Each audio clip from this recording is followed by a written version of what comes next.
प्रिय मित्रों, व्याख्यान की इस लंबी श्रृंखला में आज हम बात करेंगे कि वेद और आधुनिक जो युग और आधुनिक जो विज्ञान है उसकी विचारधारा, उसके दार्शनिक उत्प्रेक्षणों में अंतर क्या है।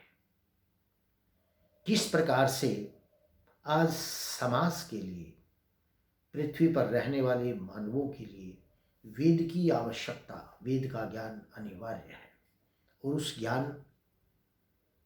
का क्या लाभ हो सकता है, उससे मानवता की जो निरंतरता है वो कैसे बनी रह सकती है, और आधुनिक विज्ञान या आधुनिक विचार जो है, दर्शन जो है, दार्शनिक जो उत्प्रेक्षण है आधुनिक युग के, वह किस प्रकार से मानवता के लिए घातक है। इस पर हम आज एक चर्चा बात करेंगे आपसे। जैसा कि मैंने कहा अपने पूर्व व्याख्यानों में भी मैं बताता रहा हूँ, बार बार मुझे ये कहना होगा कि जो भारतीय संस्कृति है, जो वैदिकी संस्कृति है, जो वैदिकी विचारधारा है, जो वैदिक दर्शन है, वह ज्ञान प्रधान दर्शन है। ज्ञान व्यक्ति को दृष्टि देता है। यदि आपको यह पता न हो, यदि हमें किसी गंतव्य तक जाना है और उस गंतव्य का स्थान, मार्ग न पता हो, तो हम मार्ग भ्रष्ट हो जाते हैं। उस गंतव्य तक बहुत देर में पहुंचते हैं या कई बार पहुंच न भी सकते। इसलिए सही ज्ञान का आवश्यक होना आवश्यक है, अपने गंतव्य को पहचानना आवश्यक है। और जो वेद है आपको ज्ञान देता है, गंतव्य तक आपको बताता है कि आपको कैसे पहुंचना है, आपका मार्ग सुगम बना देता है। तो आधुनिक जो विज्ञान है, आधुनिक जो युग है, जिसको हम मॉडर्न युग कहते हैं, उसका जन्म कैसे हुआ है। आधुनिक मॉडर्न युग का जन्म दो प्रकार से हुआ है। एक तो आधुनिक युग में धर्मों, रिलीजन्स का बोलबाला है, मजहबों का बोलबाला है।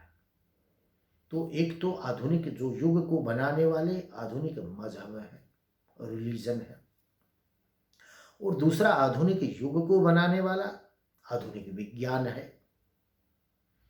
और उसके साथ साथ आधुनिक युग में एक और विचारधारा आई जिसको हम मार्क्सिज्म बोलते हैं, कम्युनिज्म की विचारधारा आई, जो अपने आप को कहते हैं कि हम तो साइंटिफिक मटेरियलिज्म की बात करते हैं, हम तो एक वैज्ञानिक हमारा दृष्टिकोण है।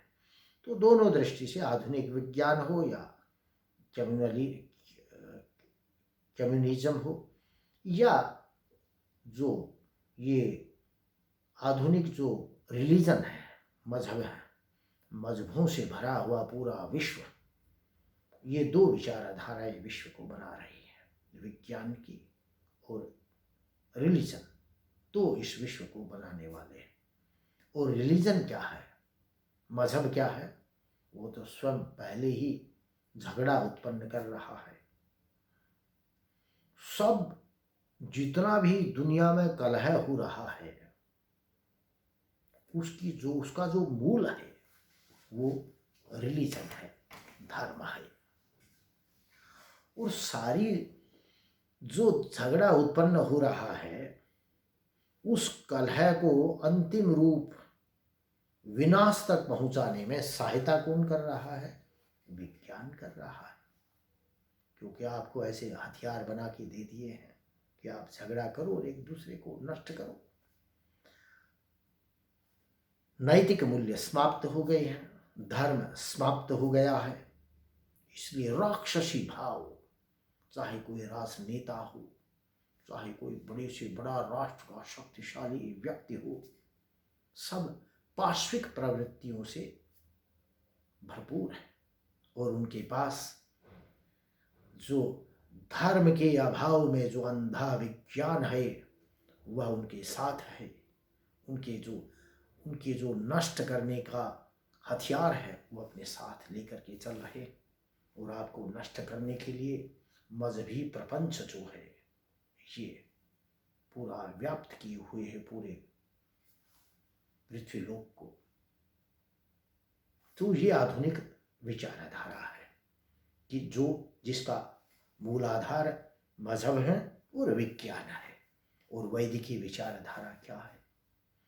वैदिकी विचारधारा है जिसका मूल धर्म पे आधारित है, नैतिक मूल्य, जीवन मूल्य, ज्ञान, और उस नैतिक मूल्यों के आधार पर अपने जीवन को आगे बढ़ाना, समाज को आगे बढ़ाना, ऐसे नियम कानून ऐसे उत्पन्न करना जो कि उस धर्म पर आधारित हों, उन मूल्यों पर आधारित हों।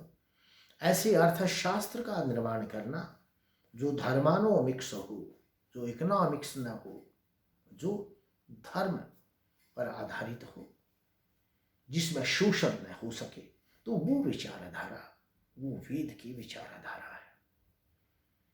अब आधुनिक विज्ञान क्या कहता है? डार्विन बहुत बड़े विचारक उत्पन्न हुए, उन्हीं को लेकर के मार्क्सवाद भी आगे बढ़ा और विज्ञान में भी उनकी बड़ी मान्यता बनी। डार्विन ने एक स्पष्ट बात कही।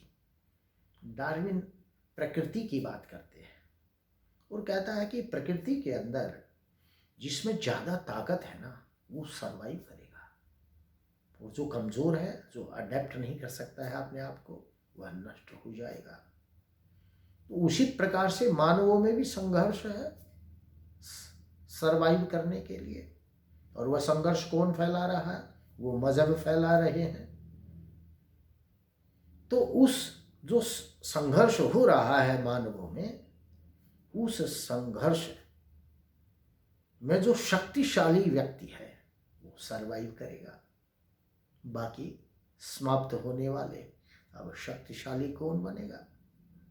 शक्तिशाली फिजिकल शक्ति से होगा, विज्ञान से होगा, हथियारों से होगा और धन से होगा। दो प्रकार की शक्तियां हैं। विज्ञान से आपको उपकरण मिले युद्ध के, दूसरों को नष्ट करने के लिए, और धन हो आपके पास।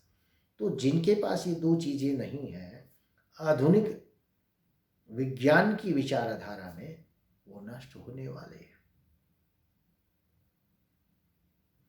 तो आधुनिक विज्ञान और जो ये सांप्रदायिकता इस विश्व के अंदर फैली है, मजहबी उन्माद जो इस विश्व के अंदर फैला है, वो आपको नष्ट करने वाला है, वो आपको बचाने वाला कतई नहीं। और वेद क्या कहता है? देखिए, आधुनिक विज्ञान ने तो कहा, क्योंकि हम आधुनिक विज्ञान में जी रहे हैं, उस युग में हम रह रहे हैं, वह तो कहता है संघर्ष है, संघर्ष में जो शक्तिशाली है वो जीतता है, अन्य को नष्ट होना है। एक और विचारधारा बनी है और वो इन मजहबों से ही बनी। वो विचारधारा बुद्धिज्म ने हमें दी। जब अशोक महान कलिंग के युद्ध के नरसंहार के बाद उन्होंने बुद्धिज्म का रास्ता अपनाया और वो तो कहने लगे कि अब भेरी घोष नहीं होगा, युद्ध के नगाड़े नहीं बजेंगे, अभी तो धम्म का नगाड़ा बजेगा। उन्होंने भी धर्म की बात की, धम्म शब्द का प्रयोग किया। तो वो बुद्धिज्म की भी एक विचारधारा है धर्मों में, वो मजहब में उसकी अच्छी विचारधारा है। वो कहते हैं लिव एंड लेट लिव, आप भी जिए और दूसरे को भी जीने में सहायता करें। परंतु कई बार यदि हम इस विचारधारा को भी अपनाते हैं तो इस विचारधारा के अंदर हम जिएंगे और हम दूसरे को मारेंगे तो नहीं, परंतु कई बार दूसरा ऐसी अवस्था में होता है कि वह मृत्यु की अवस्था में है, उसको बचाने की आवश्यकता है, तो ये विचारधारा वहाँ समाप्त हो जाती है। स्वार्थ, अपना ध्यान रखो और दूसरे को कुछ मत कहो। परंतु जो वैदिकी विचारधारा है जिसमें परोपकार की बात आई है, परोपकाराय सताम विभूतयः, जो महामानवता का स्वरूप है, मानवता का जो श्रेष्ठ मानव का स्वरूप है, वो परोपकार परक है। वो कहता है live and help others to live, आप भी जीवित रहें और दूसरों को भी जीवन जीने में सहायता करें। ऐसे प्राणी हो सकते हैं जो न जी सके, जो नष्ट होने के कगार पर हों, तो आपको उनको भी उनके सर्वाइवल में हेल्प करना है। ये वैदिक विचार है। अब आप देखिए, जब आज मटेरियलिज्म में, कमर्शियलाइजेशन के युग में हर व्यक्ति दूसरे व्यक्ति का शोषण कर रहा है, अपने आप को अधिक से अधिक साधन देने के लिए, अधिक से अधिक अपने सुख और वैभव को बढ़ाने के लिए हम जो गरीब हैं, जो कमज़ोर हैं, उनका शोषण करते हैं। इसी प्रकार से ये शोषण व्यक्ति टू व्यक्ति नहीं है, यह शोषण राष्ट्र टू राष्ट्र भी है। जो शक्तिशाली राष्ट्र हैं, जो विकसित राष्ट्र हैं, वह गरीब राष्ट्र जो हैं या गरीब जो देश हैं, जो विकासशील जो देश हैं, वो उनका शोषण करते हैं और गरीब देशों में गरीबी बढ़ती जाती है और जो विकसित राष्ट्र हैं वो अधिक से अधिक धनवान होते जाते हैं। तो ये विचारधारा भी इसी से, आधुनिक विज्ञान से फल रही है कि आप किसका कितना शोषण करें। परंतु जो वैदिकी विचारधारा है वो कहती है परोपकार करो। आपके पास अपनी आवश्यकता से अधिक वस्तु है तो आप दूसरे की सहायता में दे सकते हैं। इसलिए यहाँ हमारी जो संस्कृति वो ज्ञान प्रधान संस्कृति, दान है, ज्ञान भी है और वहाँ दान देने की भी प्रवृत्ति है। जो वैश्य है, जो ट्रेडर है, जो व्यापारी है, वो बहुत धन कमाता है, इसलिए उसको कहा गया कि वो अधिक से अधिक दान करे, क्योंकि वो जो अधिक धन उसने लिया है वो उसकी आवश्यकता नहीं है। कहीं जिसको आवश्यकता है उस तक पहुँचे, तो यहाँ दान की भी बात की गई है। और आप देखिए, जब हम परोपकार के भाव में आ जाते हैं, सब एक दूसरे का फायदा करते, स्वार्थ के लिए कोई काम नहीं करेगा, सब व्यक्ति दूसरे व्यक्तियों के लिए काम करेंगे, तो उससे कैसा समाज उत्पन्न होगा। हर व्यक्ति के साथ लाखों लोग खड़े होंगे, क्योंकि सब एक दूसरे के लिए काम कर रहे हैं। कोई भी व्यक्ति उस समाज में अकेला नहीं है। जब हम केवल स्वार्थ के लिए काम करते हैं तब हम अकेले खड़े हैं और सारा विश्व हमारे विरुद्ध है, हम उसके खिलाफ अकेले खड़े हैं।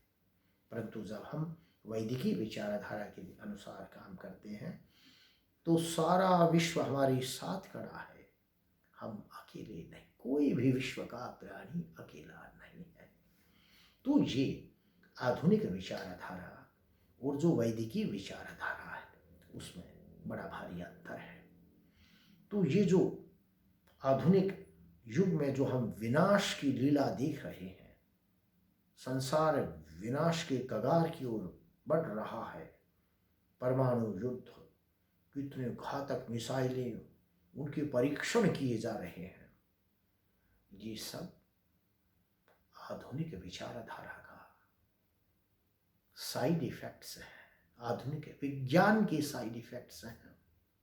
क्योंकि आधुनिक विज्ञान ने धर्म को छोड़ दिया है, अंधा विज्ञान चल रहा है, स्वार्थ में मानव हो गया है, शोषण और दमन का साम्राज्य इस समय चल रहा है।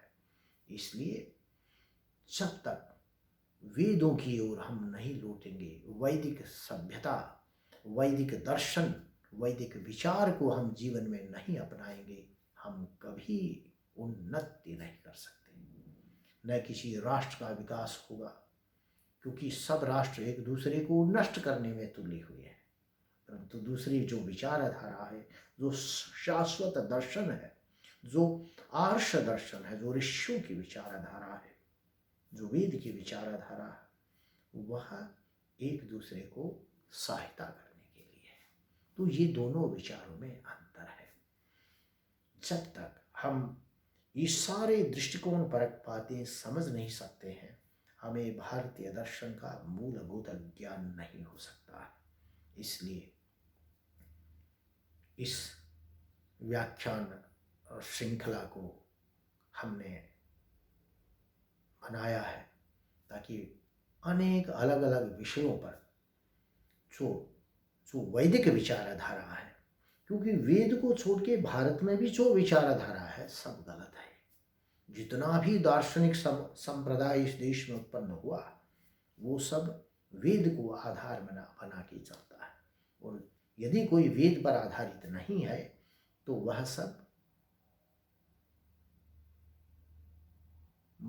भ्रमजाल है, वह मानवता को उत्थान की ओर नहीं ले जा सकता है। इसलिए इस वैदिक स्वरूप को, वैदिक विचारधारा को समझना आवश्यक है। और वेद तो बड़ा गूढ़ ज्ञान है। पहले जब तक हम ये सभी सुपरफिशियल बातें जो आज जो टेक्निकल टर्म्स हैं विभिन्न विभिन्न विषयों पे वेद के, जब तक उनको हम नहीं समझेंगे वेद का विचार, हम वेद को नहीं समझ सकते हैं। वेद तो गूढ़ ज्ञान का स्रोत है। तो मैं अपने सभी मित्रों से पुनः आग्रह करूँगा कि आप हमारे इस चैनल को सब्सक्राइब करें, ताकि जो भी हम नया व्याख्यान दें, नई चर्चा करें, वो आप सब लोगों को उसकी सूचना ऑटोमेटिक पहुंचती रहे और हमें पहुंचाने के लिए प्रयास न करना पड़े। आशा है आप सब लोग इस व्याख्यान से भी लाभान्वित होंगे। इसी आशा के साथ धन्यवाद।